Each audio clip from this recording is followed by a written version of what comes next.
Long before written prayers or sacred books, people spoke to their ancestors. Not out of superstition, but out of love, memory, and respect. In the Norse world, honoring your kin wasn't a ritual of the dead. It was a living relationship.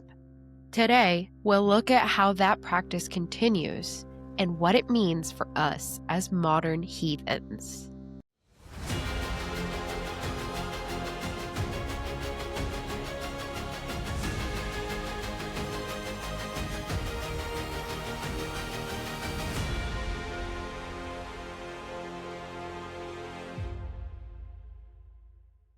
Welcome back to Fireside Frith, a hearth for Norse pagans and the curious alike.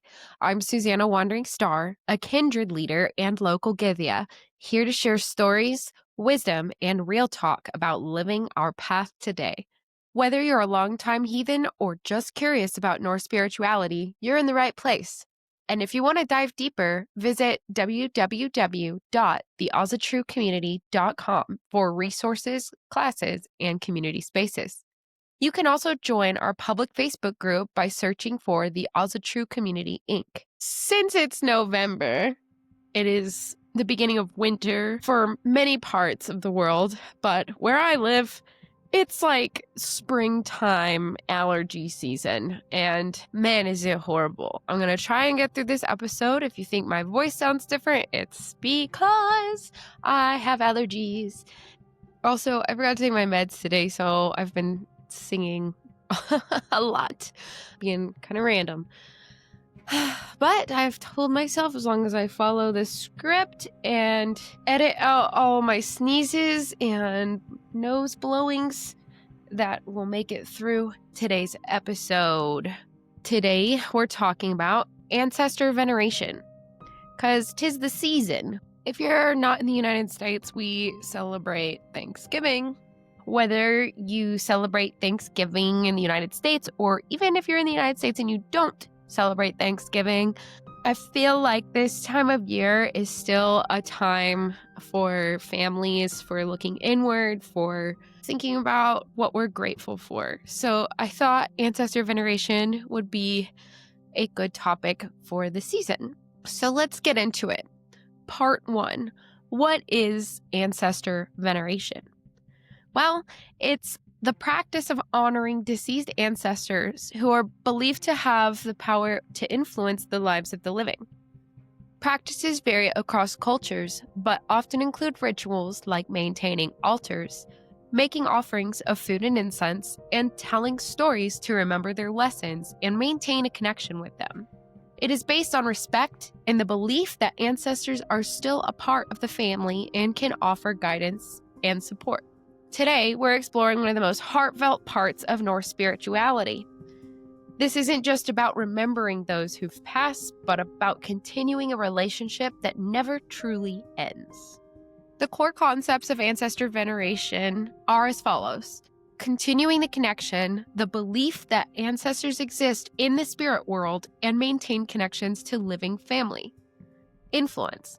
Ancestors are thought to have the ability to intervene in the affairs of the living, either positively or negatively. Lastly, respect and gratitude. The practice is usually rooted in love and respect for those who came before us, as well as gratitude for their contributions.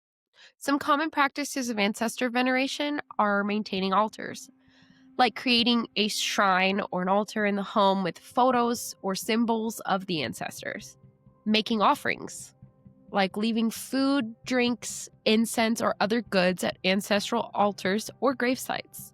Speaking of gravesites, visiting gravesites, performing rituals like tomb sweeping, or maintaining graves to honor the dead.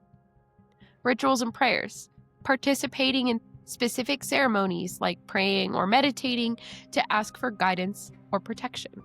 And of course, oral tradition, keeping ancestors' stories alive by recounting their lives, struggles, and teachings to younger generations. I think I've blown my nose like 12 times since I started recording. I think I might need a co-host so that they can read and I could put myself on mute and just blow my nose. If any of you are interested in co-hosting, comment, send a message, recording when you're having to blow your nose or sneeze. This often is very difficult. Moving right along. For Norse pagans of the past, ancestor veneration was very important, and some would say central to their religion. This would involve honoring the dead to receive blessings, protection, and guidance. In pagan times, they saw ancestors as a vital part of their identity, the land, and their haminga, which is their inherited luck. And they offered food, drink, told stories, performed divination, and linked the ancestors to land and fate. The following are what I believe to be the key aspects of Norse ancestor veneration. Number 1, ancestors' continued influence. Norse beliefs held that the dead could still influence the lives of their descendants from beyond the grave. 2, the connection to the land. Ancestors were seen as becoming part of the land they inhabited. Having been buried or cremated there, the land itself was considered sacred because of this connection. 3, source of blessings and power. Ancestors were believed to confer blessings, particularly the fertility of the land and the family's luck, or haminga. 4, guidance and inspiration. Descendants might seek creative inspiration or answers to questions by sitting on burial mounds. The haminga could also be passed on as a guide. 5, remembering deeds and mistakes. Veneration involved remembering the great deeds and the ideals of heroic ancestors, while also learning from the mistakes of others to avoid repeating them. 6, link to identity. Ancestry was seen as a crucial part of identity, and to forget one's ancestors was to lose a part of one's soul. Common practices for honoring the ancestors in pagan times, but also things we can do today, are offerings. So providing offerings of food and drink was a common practice. Bread and beer were traditional, but anything the ancestors might have enjoyed could be used. Telling stories about the dead was a way to keep their memories alive. Of course, we have rituals and feasts. Not only would they have funeral rites and rituals, but there was also some rituals that the ancestors were included on, and their presence was not only acknowledged but welcomed, and often with a dedicated offering. Annual sacrifices were made to ensure prosperity in the coming year. Divination was also used as a way to commune with the dead, sometimes around liminal times of the year, like the start of winter or summer. Naming children after beloved deceased relatives was a way to honor them too, as well as visiting graves and cemeteries, and placing offerings or symbols on the gravestones are modern continuations of this practice.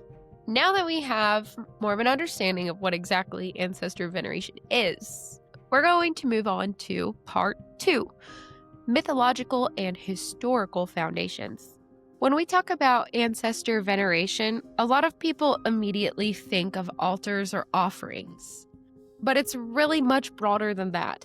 It's about acknowledging the line of people who came before us, who shaped the world we live in, and who, in many ways, still walk beside us.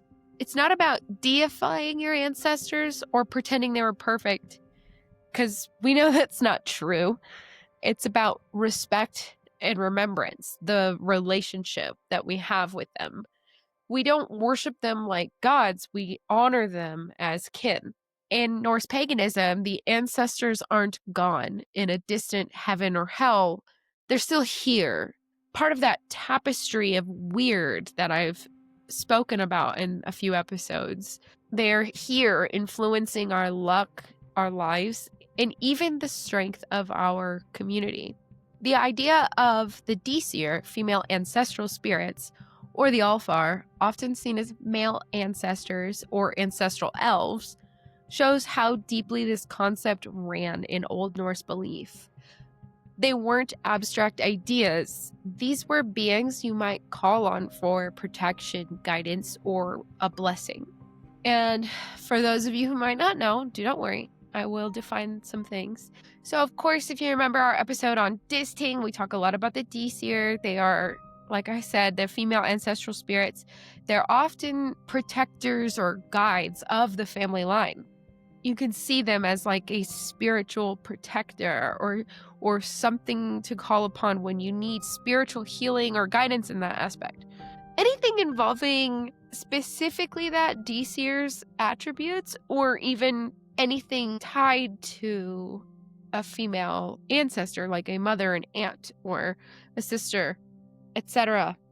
And earlier I said the Alfar are sometimes interpreted as male ancestors, but then we have Freyr, who has dominion over them. He's the ruler or the leader of the Alfar, and there's conflicting sources on what exactly the Alfar are, but depending on the context or how you want to interpret this, they often are male ancestors or ancestral elves. So take that with a grain of salt. It's up to you to interpret that how you want to. This is to help you build your practice. I'm not trying to tell you that there's only one way to believe here. Can you guys see that my nose is getting redder? And oh my God, I have sinus medication, like specifically for this. Intermission. I mean, we're still kind of towards the beginning of the podcast, but give me 2 seconds and I'll get back to what I was saying. I lied. I don't have medication. I'm going to go get some and I will be back to finish this episode. I had my husband drive me to the store so I can get some nasal spray and hopefully I can get through this recording. Take 2. Talking about the Disir and the Alfar, and just the fact that they have specific rituals dedicated to the Disir and the Alfar. The Disablot, the Alfarblot. These are examples of proof that these rituals honored these beings and the importance that they placed upon the ancestors. Another common practice back in the day was going to the mounds, the burial mounds, where they used to lay corpses down to rest. They would go to the mound, called a haugur, as a place of communication, not as a place of separation, but a place to go and talk to those past loved ones, those ancestors.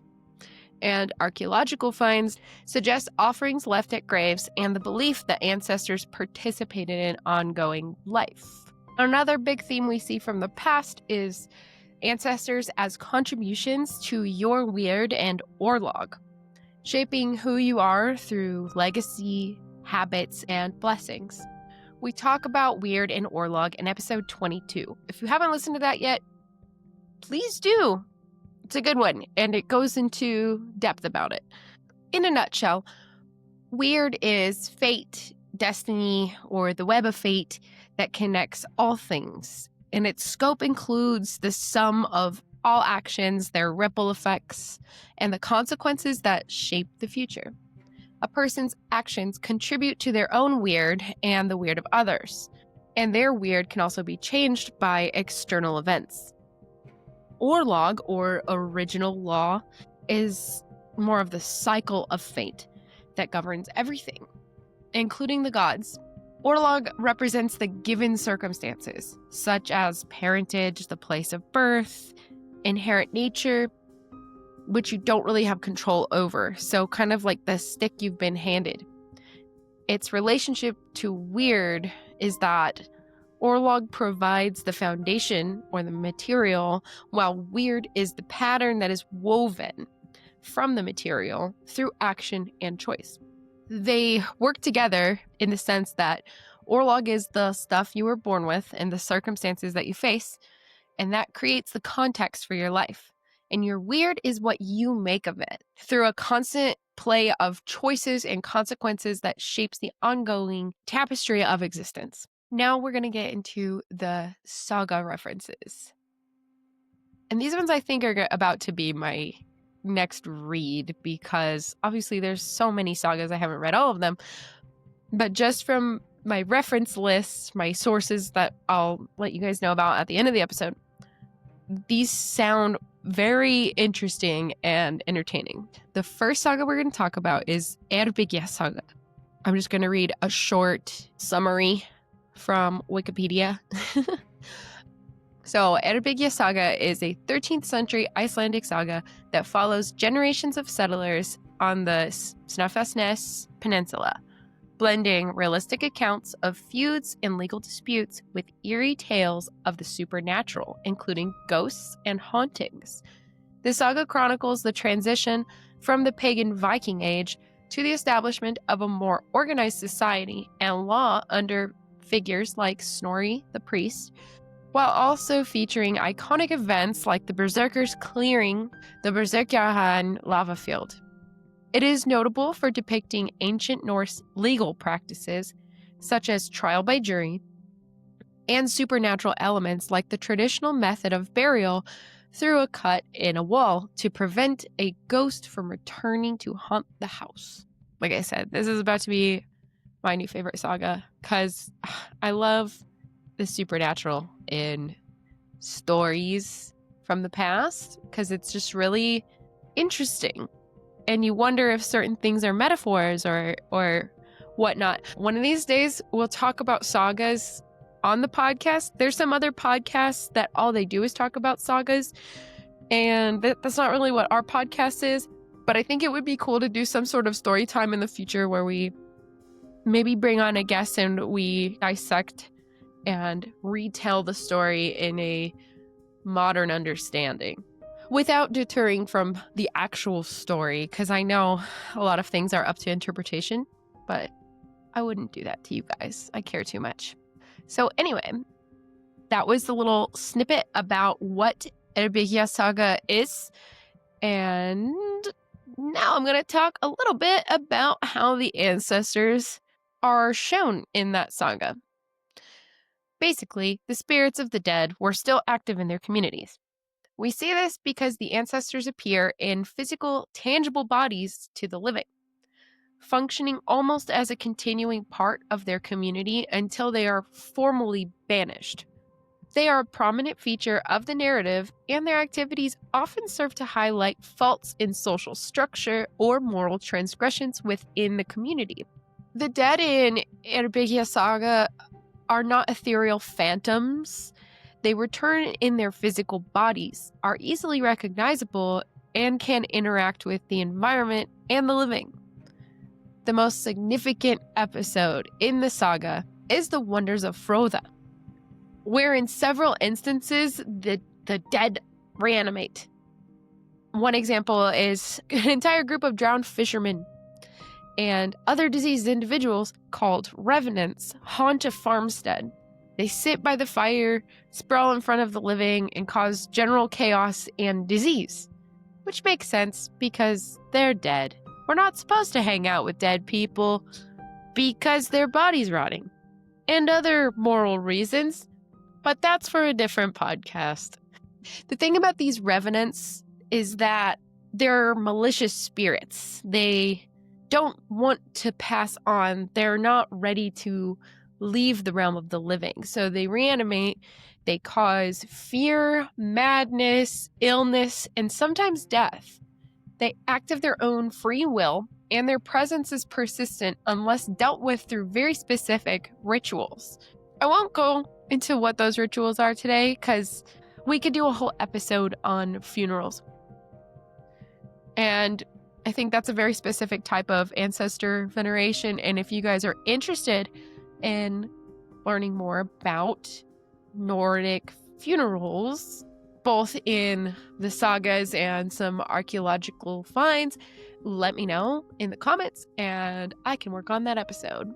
That being said, these spirits, or these revenants, are agents of disorder.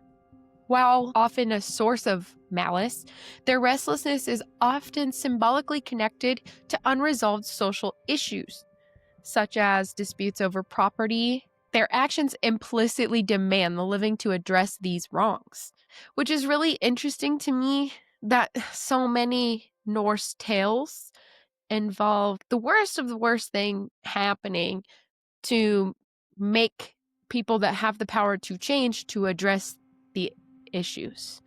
It makes me think of, in modern days, sometimes things have to get really ugly for people who have the power to make changes to give a crap and to make the change. It's interesting.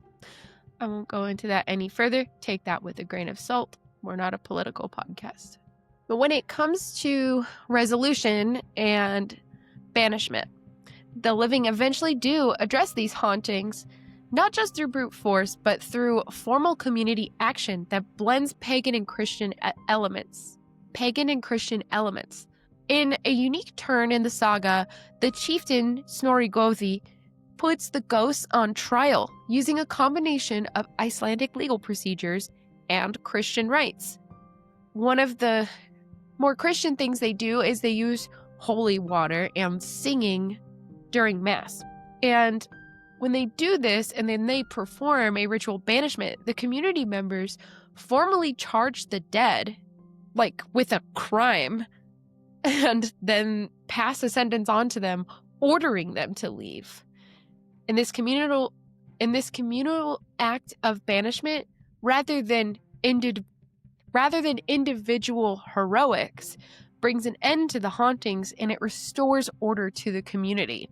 Honestly, I would love to see a movie about that, because all the haunting movies, like the horror movies out there, it's always like some Victorian child that's angry or something like that, or someone who had a wrong done to them and now they're doing that wrong to other people that move into the house. And then usually there's some sort of Catholic priest and they do some sacred ceremonial rites and stuff like that. But like this is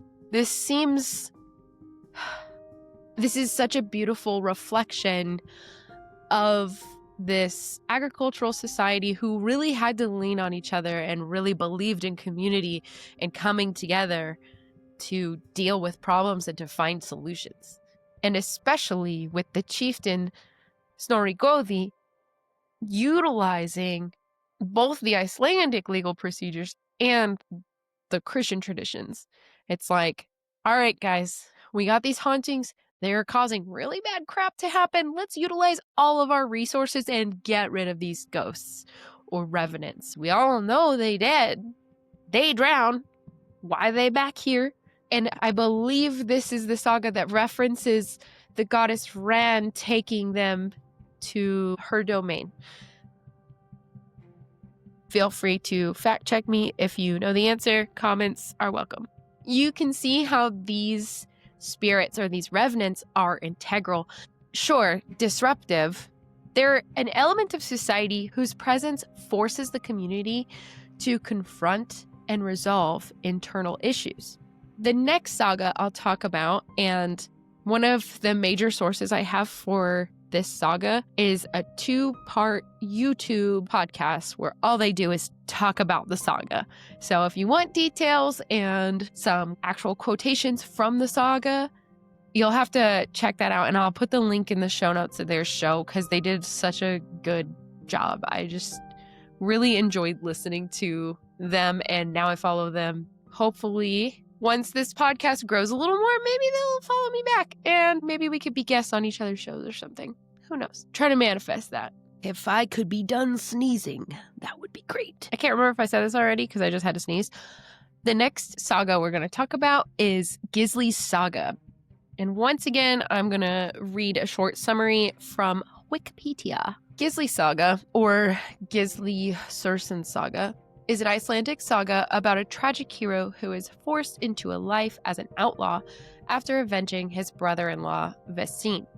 The saga follows his 13 years on the run from his enemies, during which he is hunted relentlessly but consistently evades capture using cleverness and the help of his wife, Aud.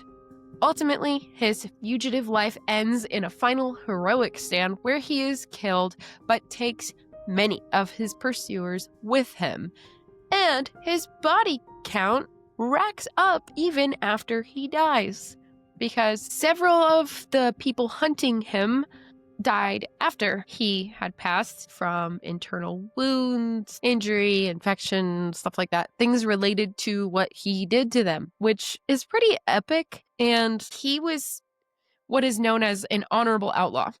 So if you're confused on that, check out his story because it's pretty awesome. And just so you guys know, the link you're looking for In the show notes is going to be the link to the Medievalists YouTube channel. They're the ones that did the summary of Gisli's saga, and the way they tell the story, it's just awesome. I can't wait to read this one. We have a concept of Gisli's saga from my short little Wikipedia summary. I will add this little snippet that Gisli suffers from vivid prophetic dreams that are nightmarish. They're awful. So this saga is a tale of honor, loyalty, betrayal, and psychological depth, culminating in Gisli's death in a heroic last stand. Though this saga doesn't contain explicit acts of ancestor veneration, but it shows how the sagas reflect a culture where the ancestors were central to a family's honor and identity, with actions often driven by obligation to avenge them. The saga's plot revolves around feuds of vengeance between families, a direct outcome of obligations and loyalty passed down through generations. And the concept of posthumous influence of ancestors on their living descendants is present, as seen with the curse placed on Gisli's family. Ancestral influence and honor is shown by a cycle of vengeance. The plot is driven by vengeance, where acts against one generation are avenged by the next, demonstrating a deep-seated obligation to one's kin. A family's honor was built on its history and the actions of its ancestors, and a person's actions reflected on their entire family line, both living and dead.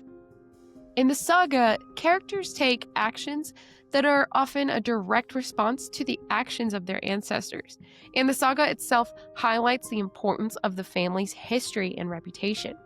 In Gisli's saga, a thrall places a curse on Gisli's family, an act of posthumous influence that affects the entire family's fate.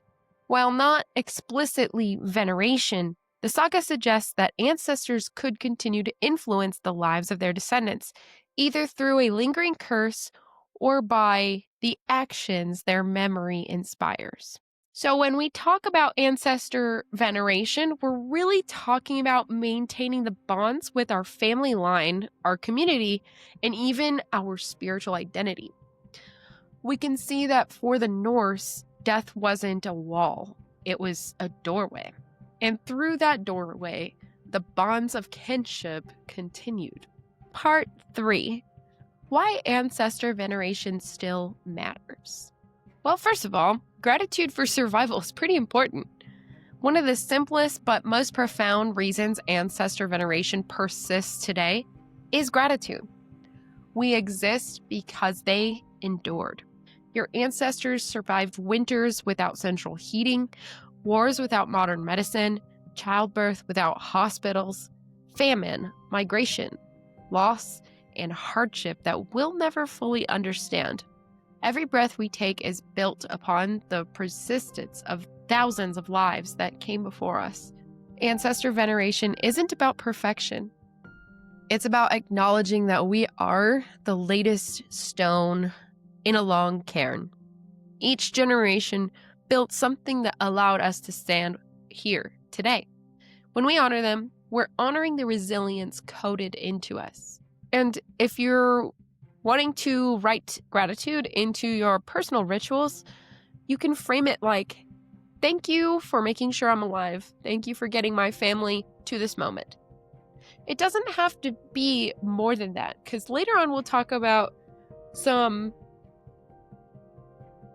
because I know in previous episodes we've talked a little bit about shadow work and acknowledging the darker sides of things. And when I say acknowledging, like, you don't have to honor that part. We'll get into that a little bit more later in this episode.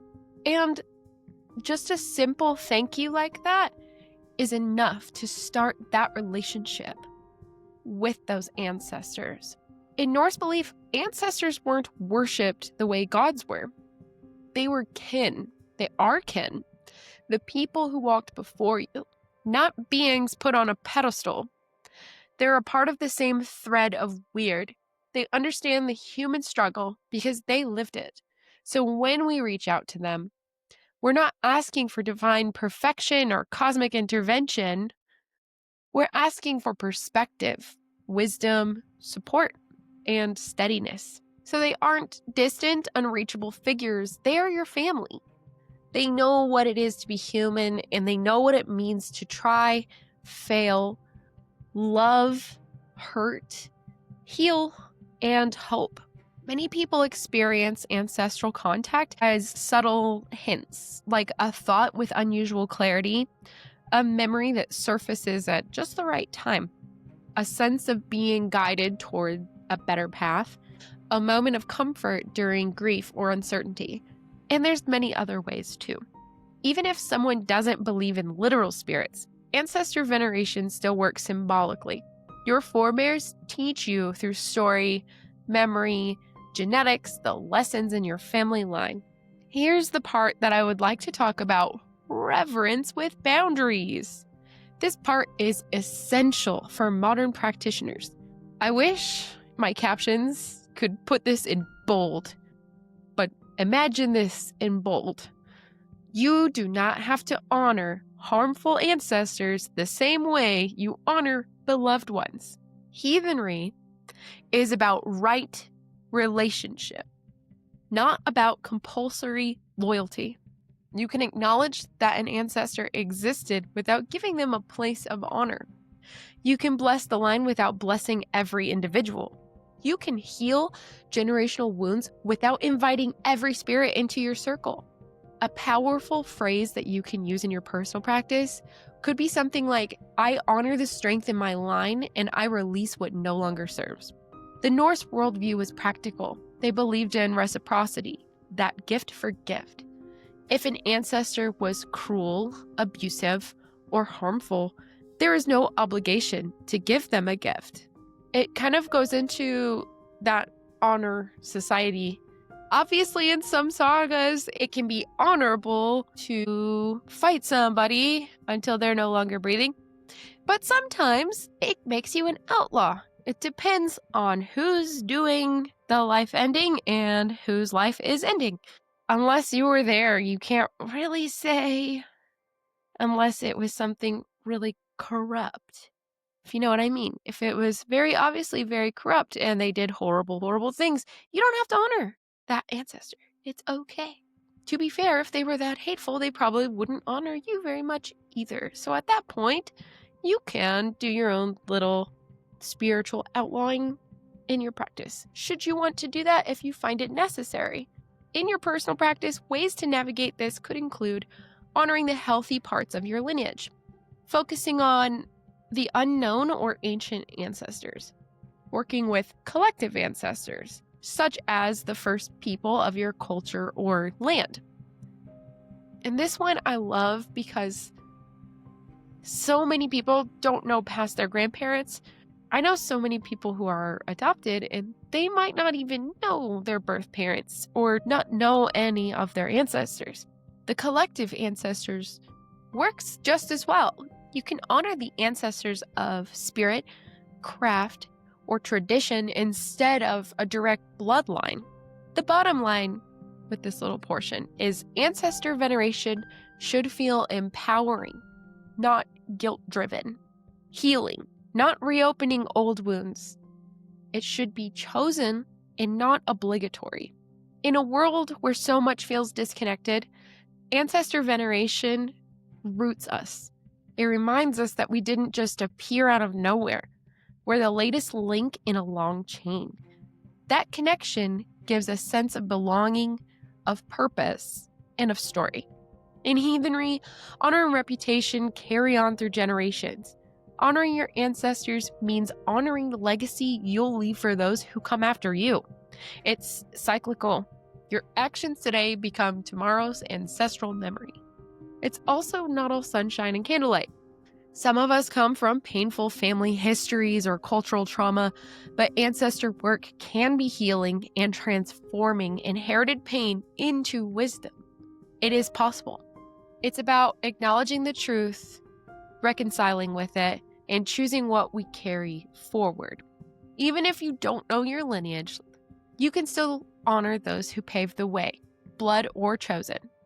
The teachers, the mentors, the cultural ancestors who shaped your path are all part of this web. Once we understand why this work matters, the next step is learning how to do it, how to build those connections in ways that feel authentic and meaningful to you. For me, ancestor work has been both grounding and healing. It's a reminder that I'm a part of a story that is much larger than myself. Part 4, modern application. In this section, I'm going to talk about some solo practice options.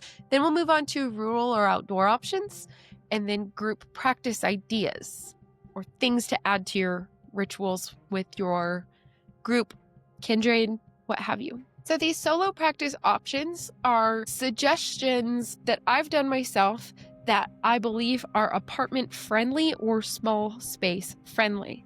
And I got 4 of them. So number 1, we have create an ancestor altar or photo shelf. This could be as simple as putting a photo of an ancestor on a wall or on your fridge with a magnet or whatever works for you. You can do this in an RV. Most RVs have fridges nowadays, I think, and a simple magnet, super easy. A lot of people put photos of family members on a mantle. You can have a specific table for it. You can have a whole room for it if you want to. I know people that have those. They have a room where this is where they worship, and then they always go say hi to the ancestors first before they go to their deities. It's a very cool thing. I don't have enough extra rooms for that in my house, and if I did, it would probably be an extension of my craft space. I have done the ancestor altar shelf, and I like it because you can change it out with different ancestors. You can decorate it with things that honor them or little symbols of them. I think we've talked about it on one of our holiday episodes before. I think it was the one on Disting where we were honoring female ancestors, and I said something along the lines of that I would put a small sewing kit up there to symbolize my grandmother's sewing skills, because that's traditional in my family. Like, we all sew. So there's other things you could do. It doesn't always have to be a photo. If you can make it as elaborate or as minimalist as you want. Number 2, you can offer simple things. A cup of coffee, a candlelight, a few kind words. If alcohol's your thing, that whole pour a shot out or pour a beer out for the homies, that's ancestor veneration. But for friends, you can do that for friends, ancestors, the ones who have left this physical realm before we have.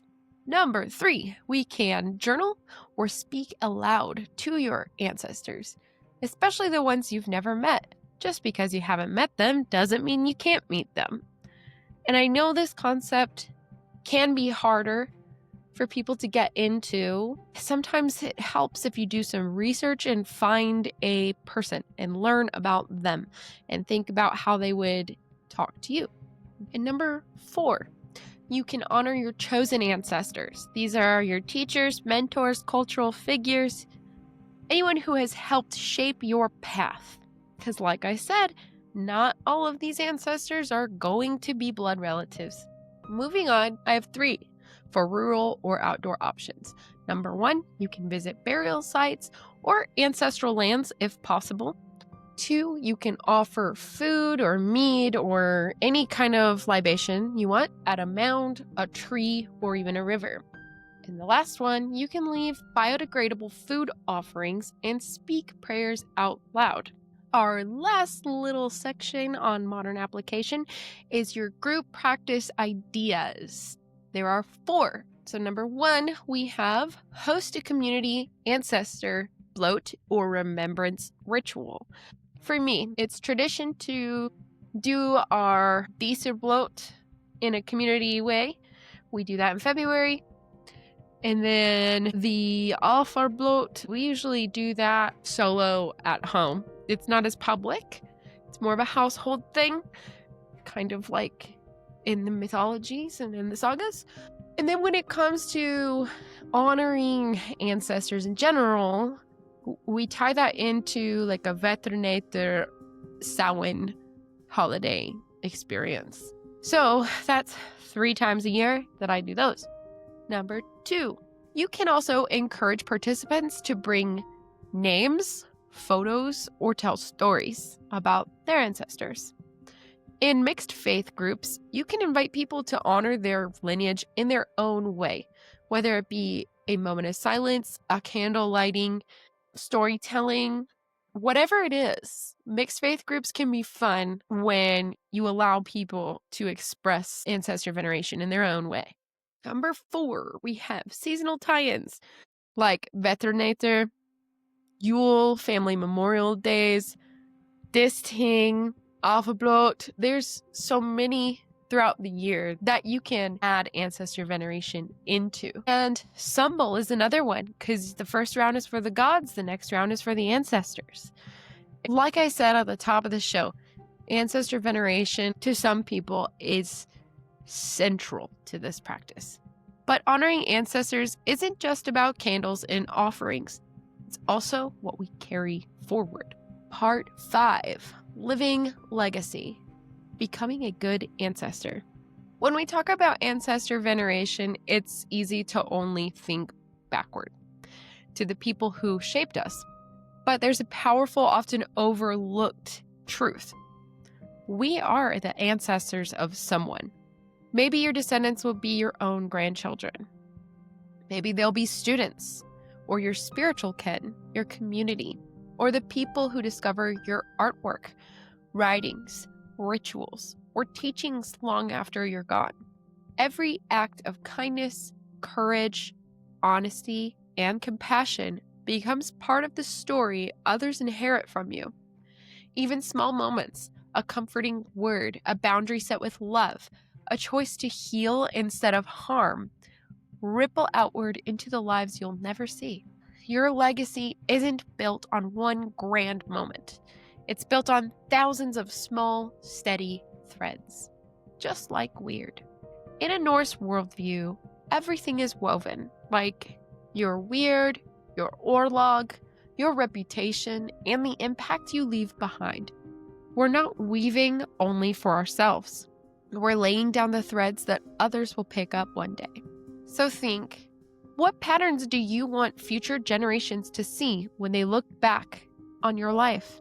Are you weaving fear and silence, or resilience and truth? Are you passing down unhealed wounds, or tools for healing? This reframes ancestor veneration from passive remembrance to active participation in the great web of lineage. Imagine someone generations from now lighting a candle in your honor. What do you hope they say about you? What qualities, choices, or lessons would make you worthy of that flame? Being a good ancestor doesn't require perfection. It doesn't require having children. I'm sorry, guys. It was a lot harder to say it than it was to write it. For those of you who don't know, my husband and I really wanted kids, and I can't have them, so I didn't think that would be so hard to say. You know, something I've learned recently is that I have to be in my corner for me, because not everybody knows the struggles you go through, and not everybody is going to know that they can be in your corner. So I'm not sorry for being vulnerable. I think this makes me a little more realistic, but I'm also sorry for getting emotional like this. I did not expect that. Especially because I wrote the dang thing. And I felt empowered when I wrote it. But saying it out loud, I needed to hear that. And so, if anyone struggles with what I was struggling with, losing your option to choose to have kids or not, that was for you too. It's the allergies. I'm not really crying. I'm going to start that line over. Being a good ancestor doesn't require perfection. It doesn't require having children. It doesn't require fame. or heroic deeds.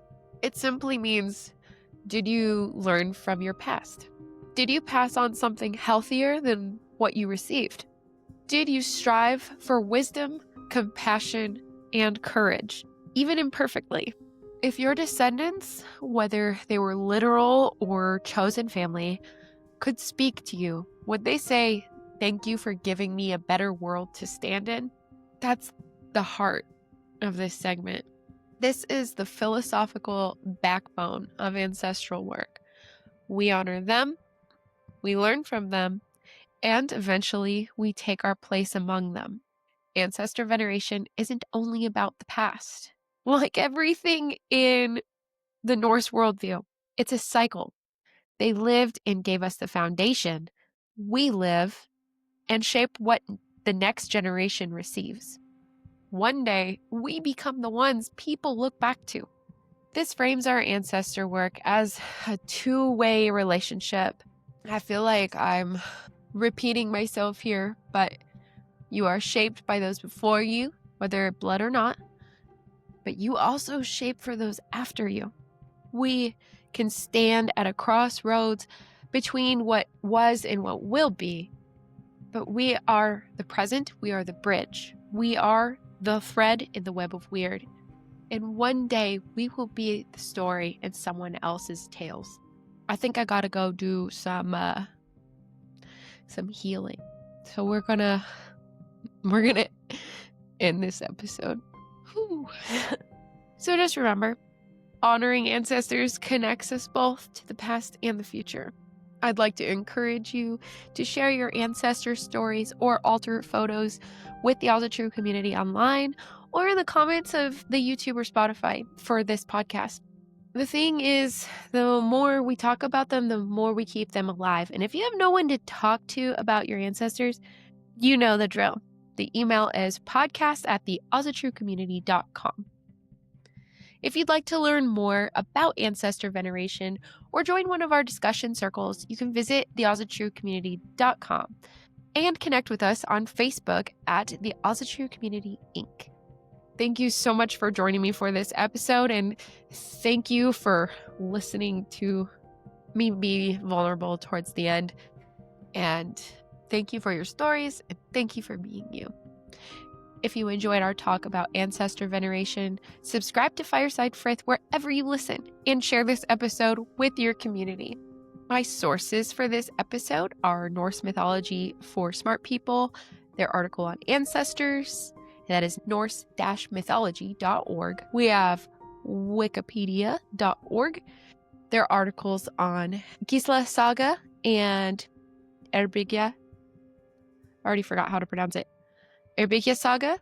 We have pagan celebrations for the ancestors beyond Samhain. This is the blog of World Tree Heritage, which is from medium.com. We have northernpaganism.org, their blog called Honoring the Dead in the Northern Tradition. We have guidetoiceland.com with their article called Frotharhethi, Heath, and the Frotha Wonders, Icelandic Folklore, Ghosts and Zombies in the Viking Age.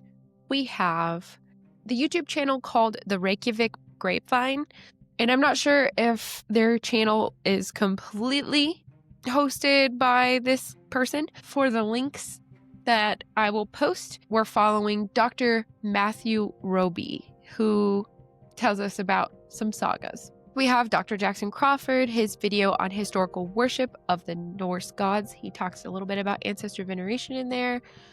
We have the YouTube channel of course, my favorite, Norse Magic and Beliefs, the video called Ancestral Worship in the Norse Religion, and the YouTube channel of Jacob Todson, his video entitled An Introduction to Ancestral Worship, Paganism on the Go. Last but not least, the place where you can listen to Gisli Saga's summary, the podcast known as The Medievalists.